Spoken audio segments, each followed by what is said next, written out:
This is our C2 63-7 rocker panel. All fiberglass. It resembles all the years for the most part. It doesn't have grooves, it doesn't have anything in it, it's just smooth. And the unique thing that we've done to this is we've made it so it has hidden fasteners. On the back side, we've bonded in our fiberglass fasteners that we have made in Australia that we use on other things, our front bumper kits and whatnot. They're epoxied in. Those are going to come with the kit. We already epoxied them in this one to show how to install it. You'll get 4 of those with the kit if you want to use those, or if you want to do something different, that's your call. Unique thing that we did was we dropped this down 1/2 of an inch to help conceal the frame. Normally with the stock rocker panel, you can still see part of the frame. This hides the frame completely. So you're going to have your 2 fasteners at the top. If it's an original rocker panel car like this one was, you've got the brackets here, but your bracket is 1/2 inch short of grabbing this. So you'd have to make some sort of a little block to put in there out of fiberglass or steel if you wanted to fasten it from the bottom. But if you fasten it from the bottom, then you're going to see the heads of the bottom of it, where this, I believe, is more than sufficient. Also, looking down this rocker panel, there's a sweep coming out. And in this sweep, this is going to touch the car first, so when the 2 mechanical fasteners tighten it up, it's just going to barely pull that in to keep it tight against the car. These studs are metric studs. They take a number, the head of the nut is a number 10 nut. I have a drill here. I'm going to do my measurements off of this to locate my holes. I'll measure the back side, top down, sides in. This rocker panel is exactly 66 inches, just like an original rocker panel.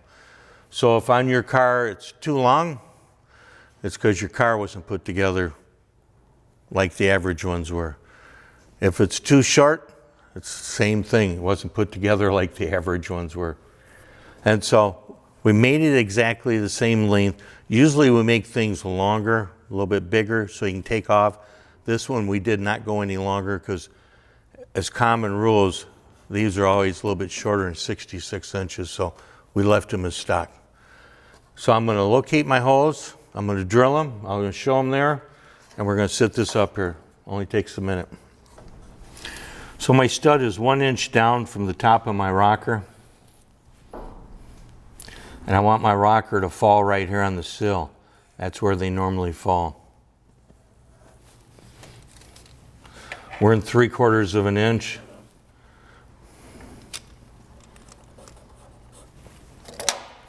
And I'm using a 5/16 drill. That gives me a little bit of wiggle.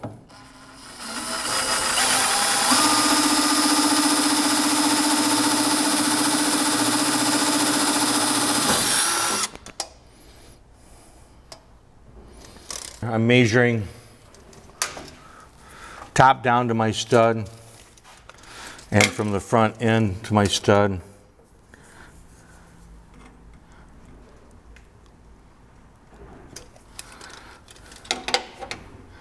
And when you glue the stud on, yours may be glued on different than how I glued mine on. So just measure it.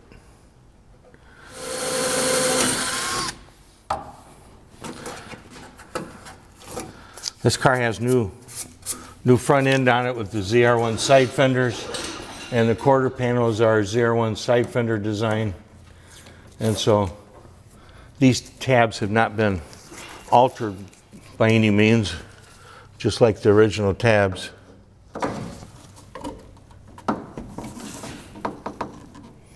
Now there's our rocker installed. Concealment of the frame is pretty good, as you can see. Frame is flush with the rocker. This is a Restomod that we're building, 64 convertible. It's got the Kaufman chassis underneath it. And we just like to hide as much of the frame if we can. That's just like the inner skirts that we make and tubs, and we're just trying to take it a little bit further than someone else has taken it. C2 63-7 rocker panel. Thanks for watching.